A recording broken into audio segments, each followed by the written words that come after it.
হস্তিনাপুরের রাজপুত্র দেবব্রত ছিলেন শাস্ত্র, শস্ত্র, ন্যায়, ধর্ম সব ক্ষেত্রেই অতুলনীয়। সেদিন তিনি গঙ্গার ধারে দাঁড়িয়ে আছেন।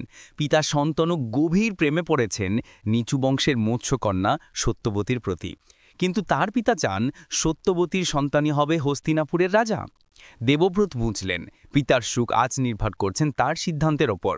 সেই মুহূর্তে তিনি হাতের ধনুক আকাশের দিকে তুলে বললেন তিনি আজীবন ব্রহ্মচারী থাকবেন, সিংহাসনের বাবি ছেড়ে দেবেন। এই প্রতিজ্ঞার মধ্যেই জন্ম নিল ভীষ্ম, যার প্রতিজ্ঞা ভাঙা অসম্ভব। তোমার নাম কি দেবী? তোমার মুখে এমন শান্তি আগে কখনো দেখিনি। আমি সত্যবতী, রাজা, এই গঙ্গারই কন্যা। মহারাজ, আপনি সত্যবতীকে বিবাহ করতে চাইলে তার সন্তানই হবে হস্তিনাপুরের রাজা, দেবব্রত নয়। রাজপুত্র, আপনার ভবিষ্যৎ রাজত্বের কারণেই রাজা সত্যবতীকে বিয়ে করতে পারছেন না। আমি আজীবন ব্রহ্মচারী হয়েই থাকব।